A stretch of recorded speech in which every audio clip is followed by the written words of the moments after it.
Mga kababayan, hindi ba kayo nababahala sa lumalalang paglaganap ng mga fake news? Kailangan na natin magkaisa para puksain ang fake news. Si Lisa ay ina ng mga halimaw niya ring anak. Pabiktim kang hayop ka. Kidnapper kang putang ina ka. Halimaw ka! And anything that nailagay na sa internet, hindi mo na matatanggal. And makikita ng mga bata yon. Ngayon, nandito kami. Kasama namin si Mel Robles para suportahan ang kanyang pinaglalaban tungkol sa mga paninira sa kanya. Our purpose is to eventually to show na we can fight it and fight it the right way. So for us, we will support this effort. The fake news and paninira sa ibang tao has become so open to all. And that worries me of how that would impact my children, our children. Yung Pulveronic video nagkaroon ng world premiere. Abay, sa isang tao lang dito sa Amerika, naka 15 million views na, no? Maraming salamat kay Maharlika Bolchaquera for making it happen. Kumusta na ang bagong Polvoronic Pilipinas? Importante, sa lahat ng mga sasabihin natin, kailangan malaman natin ang responsibilidad ng mga binibitawan nating salita na pwedeng makasira sa tao at pwedeng makasira sa pamilya ng taong pinagsasabihan natin. Our reason or our purpose is to eventually to show na we can fight it and fight it the right way.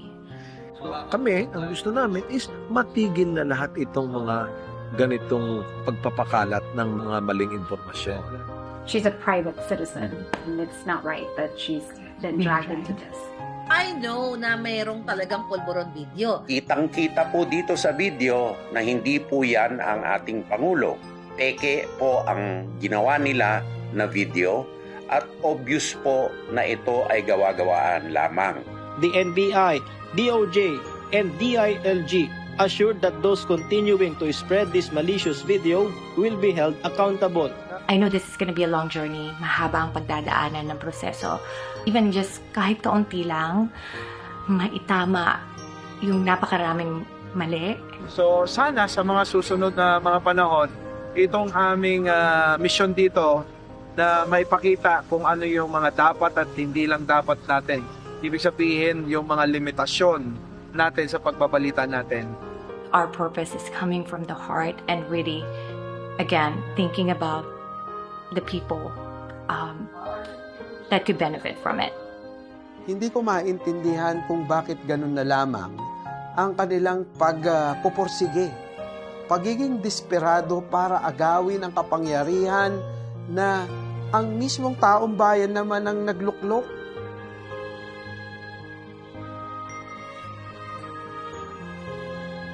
Tulad na itong sinampang mga kaso kay Maharlika.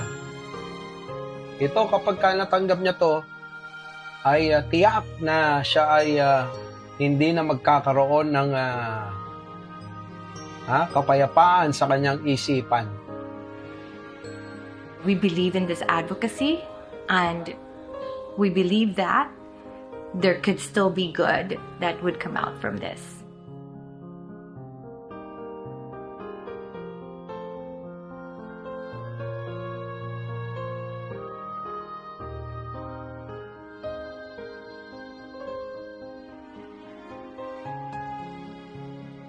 I think the solution for this maybe it's not really 100%. Turuan natin ang core values yung mga bata kung ano yung tama at mali. Ang aga nilang natututunan ng mga mali, ng mga balita na hindi naman tama. Encourage them to be more critical before the information that they get. So you have to tell them how to discern, how to think for themselves, and how to push back when they know that it's not, that those are not their values.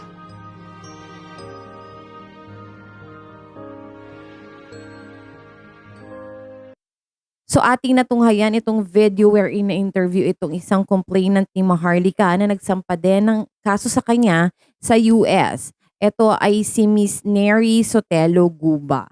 Siya ay biktima ng pamimake news nito ni Maharlika at isa nga ito sa mga kasong kinakaharap niya sa US.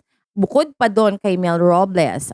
Nag-meeting nga sila doon nung time na nagsampa ito mismo si Mel Robles sa USA. Minit nila itong abogado ni Johnny Depp. So itong kaso ni Mel Robles na isinampa ay pinag-aralan daw muna ni Camille Vasquez, no? At ayun nga, itinanggap niya. Siguro nakita niya na malaki ang pag-asa at tsansa na manalo itong kaso ni Mel Robles. Dahil hindi naman basta-basta tumatanggap din ng kaso itong si superstar lawyer. Siya yung abogado na nagpanalo kay Johnny Depp. No? Akala natin nung una ay alanganin dahil si Amber Heard ay maraming evidence nung time na nagsampa siya ng kaso at akala natin alanganin. But then ay napalabas nila attorney Camille Vasquez ang tunay na nangyari at mga naganap doon sa relasyon, sa loob na relasyon ni Johnny Depp at Amber Heard. At eto nga ay hindi malabo mabigyan ng hustisya ang kasong sinampa nila laban kay Maharlika dahil alam naman nating lahat na itong si Maharlika ay reyna ng fake news. No? At sabi nga ng husband ko, no, baka nga daw ito si Maharlika ay pinatira talaga sa malayong lugar para magkalat at maghasik ng lagim, no? Dahil nga, grabe minsan yung mga binibitawan niyang salita, nakakatakot na. Yung parang, saan ang galing to? Saan mo napulot to? Yung mga gano'n. At hindi talaga siya natitinag. Hindi siya natatakot. May times pa na minumura niya si First Lady. Diba? At ito nga yung kay Mel Robles, inakusahan niya ng isang murderer. Diba? Sobra-sobra yung mga binibitawan niyang accusations, which is sobrang below the belt na. Luckily, itong si First Lady ay hindi nagsasampa ng kaso against her. Sabi nga nila, they just brush it off. At eto nga, katulad din ng PBBM, nahayaan lang talaga niya. Sabi nga ni First Lady, PBBM has aged a lot. No, mula nung umupo siya bilang Pangulo dahil nga siguro sa stress na rin. 'Di ba? Dahil mula nung umupo siya, ay sobrang pambabatikos ang natatanggap niya at yung minsan yung mga sinasabi laban sa kanya ay sobra parang hindi na makatao. Parang hot na hot talaga siyang paalisin sa pwesto. At meron bang mga tinatago yung mga nakaraang administrasyon? Noong una, alam naman natin yung storya nito, no, na loyalista ito si Maharlika, however bigla tong tumiwalag. Sa lahat ng kalaban actually, siya yung pinaka ganyan yung bunganga, no. Ewan ko kung eto bang babaeng to ay sumasamba sa salapi o may iba pa siyang purpose.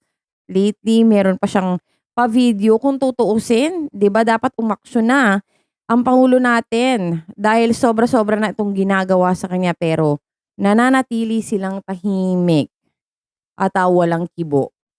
Yung ginawa niya kay Mel Robles grabe din dahil pati anak at asawa ni Mel Robles ay pinost niya sa kanyang vlog, no? At inakusahan niya si Mel Robles na isang murderer na kaya daw pumunta ng Amerika itong si Mel Robles ay para ipapatay siya sa halagang ganito, ganyan. At grabe yung mga accusations na ganyan dahil hindi mo malang inisip na yung pinaparatangan mo ay may pamilya. Di pa pamilyado. At alam mo naman sa sarili mo na fake news yun. Yung mga nilalabas mo na mga hanash. Ito talaga si Maharlika, hindi ko alam kung bakit dumadami pa yung subscribers nitong tao na to. At ang dami niyang views. Sa bagay ganun kasi talaga yung mga gusto ng mga Pinoy, yung mga balitang may spice. Ito kasi si Maharlika magaling siya mag-manipulate ng mga tao. Ang dami niyang mga hanash at kuda na talagang makukonvince ka minsan. Pero kung ikaw ay bobo-bobo. Katulad na lang nitong fake video na to. Diyos ko, syunga-syunga na lang ang maniniwala dyan. Diba? At nagpasalamat pa nga itong si Bobong Harry Roque din. Kay Maharlika dahil nilabas daw ang katotohanan. Bilang doon sa video na pinublish nila na nagpopulvuron itong si PBBM. Ay nako, thank you so much for joining me in this vlog. No? This is just my say about this issue. And thank you so much for joining me. Please don't forget to subscribe and hit the notification bell. Bye-bye!